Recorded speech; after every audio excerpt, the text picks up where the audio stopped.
them. I mean, you got to stop these fires from coming in and, poisoning our air. Our air's been poisoned.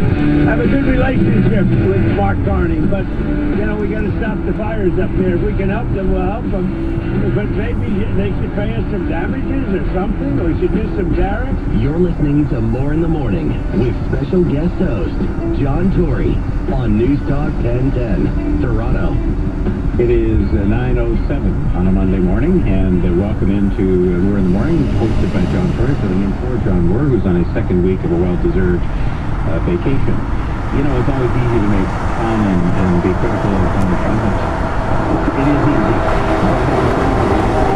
It's always better as well here on News Talk 1010 to turn to the experts and find out what they think about his suggestion and other people's direct commentary last week, other Republican politicians mainly, saying that this was all our fault because we've mismanaged our forests and done X, Y, and Z that brought these fires about and made things as bad as they were with the smoke. And, of course, the much more human consequences for people who've lost their homes and forced out of their communities. So we are turning to an expert this morning. He's Dr. Mike Walton. He's a professor at the University of Toronto's Institute of Forestry and Conservation and a former retired fire expert with the federal government. So, good morning, Dr. Walton. How are you doing? I'm good, sir. Very good. Fine, thank you. So, there have been suggestions made that we didn't do our part long before it came to fighting the fires in managing the forests so you could say that it could have been the case there were fewer fires. What do you have to say about that? Yeah,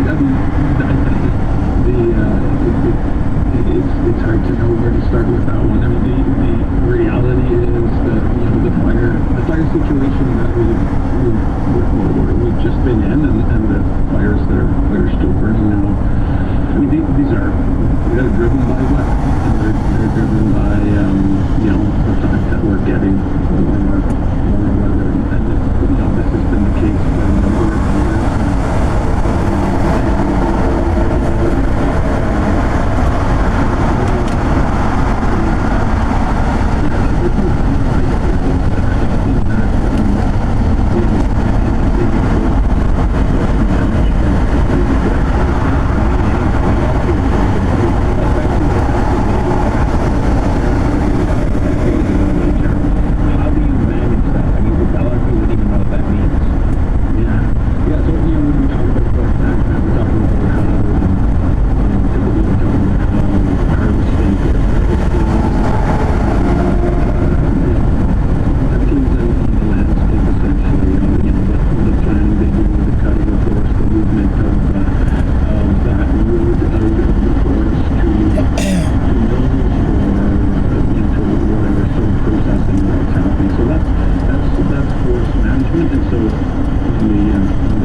The massive boreal forest is too large, and in a number of jurisdictions of provinces and the territories, we don't try to fire as well if it is not going to threaten, say, infrastructure or communities or our human values. We try to let fire play its natural role. And as another key point, fire is and hopefully, over the years of fire, we're starting to, in the media, folks like yourself talking about it, we're starting to recognize fire is a natural part of this massive forest that we have in Canada. That forest grows in a way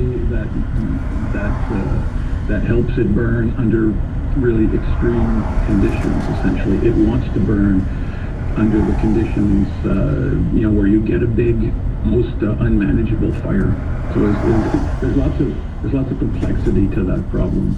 climate change has undoubtedly, I guess, because we get more storms. I mean, again, you started off by saying today it's about storms, it's about lightning, it's about rain that can now put them out.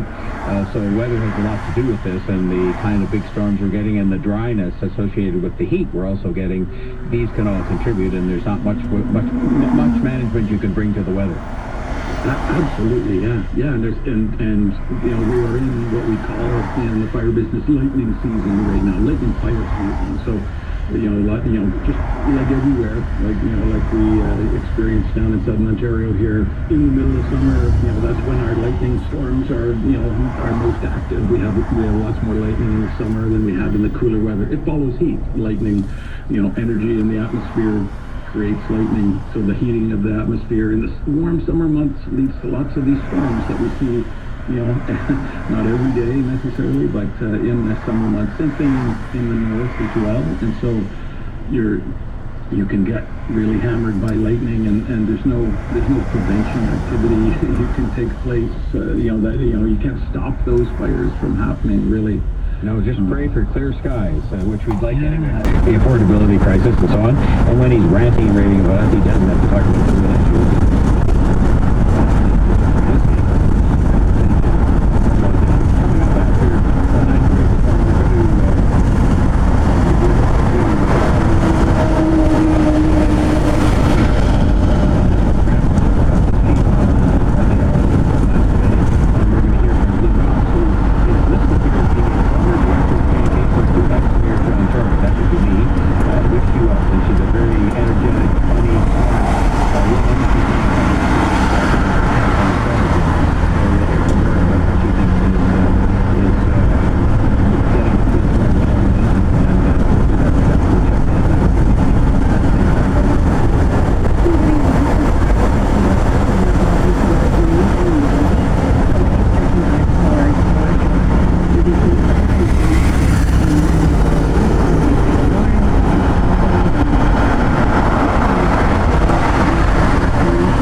But of course, when it came to Trump and that whole thing, as important as it is, very huge numbers of people said, no, Mr. Carney and the Liberals. Does this mean that Mr. Carney's lead and his standing in the polls and so on is fragile, confined to that issue, and if he doesn't get better on some of the others, that he might have more of a problem? I think the Carney government has taken strides in the area of affordability, but I really think you and Scott earlier this morning hit the nail on the head about election timing, and I think, we were just talking about the president threatening tariffs because of smoke in the air. And when you have him making ridiculous threats like that, voters will continue to prioritize the government with a leader that is focused on supporting Canadians and ensuring our security and our sovereignty.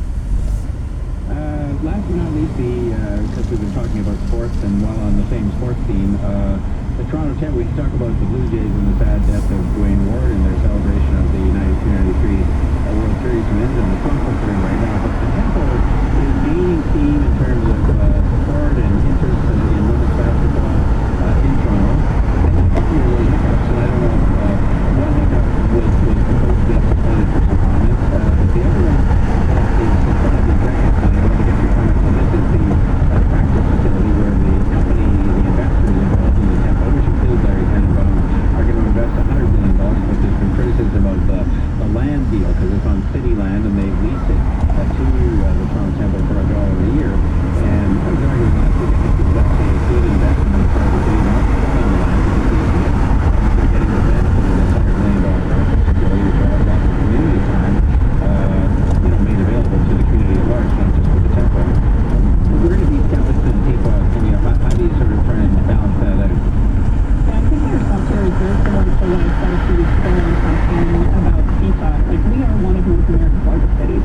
We need to make investments in big things so that we can continue to be one of the biggest and most thriving cities in North America. And I think if you're going to bring in a professional women's sports team, you also need to invest to make sure they can succeed. And a state-of-the-art practice facility is how you do it. It's not like they're going to be the only ones using these facilities. My understanding is this is going to be a shared facility. There will be other folks in the work zone. And I think it's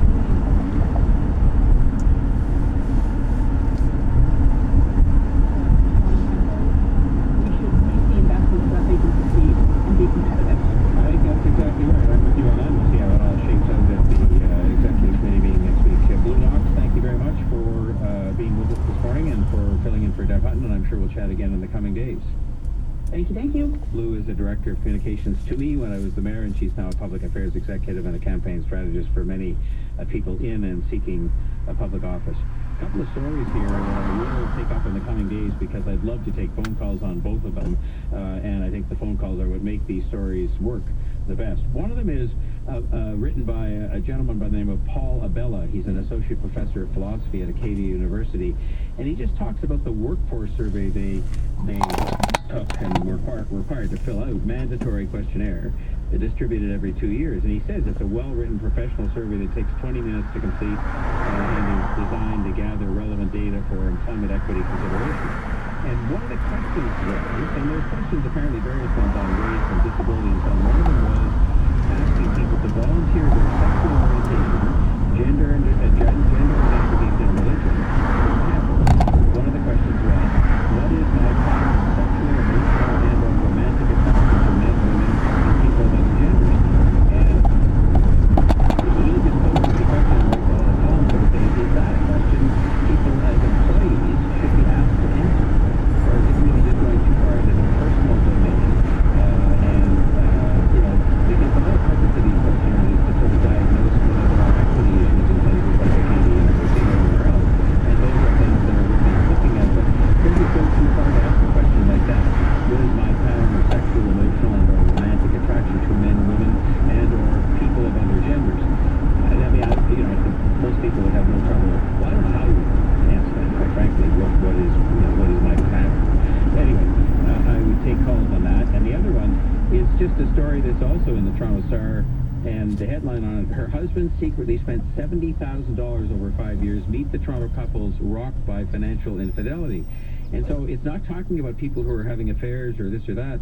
It's just talking about people who live separate financial lives, maybe, and oftentimes, not to be stereotypical about it, but it's the man who has kept, I'll call it, control of the finances, even in a circumstance where both people work and are contributing to the family bank accounts. And it is possible in that circumstance for a person, doesn't matter man or woman, to go out and spend money or incur debt that the other person doesn't know about. I had a friend where this happened, and the man had gone out and incurred a substantial amount of debt without telling his wife, and when it came time they did get divorced, they divide, I'm oversimplifying it, but they basically divide the property in half. Well, half of zero is still zero. And she literally thought they would even have the equity in their house, but she didn't know about the other debt he'd gone out and incurred, and they ended up with basically nothing. And you sort of say, how can this happen, that people can not pay attention to the finances with each other and share in it? And it also leaves often the one that's been left out, if somebody dies, for example, unable to manage those finances because they have no experience doing it. Anyway, that's two topics I would put on Joe's plate for us to cover in the coming days and take some phone calls on maybe in this 9 o'clock hour. 9:45. Time to check on News Talk 1010 Time Saver Traffic. QW West approaching Doorbell still has 2 left lanes and HOV lane blocked, delays stretching back towards Ford Drive.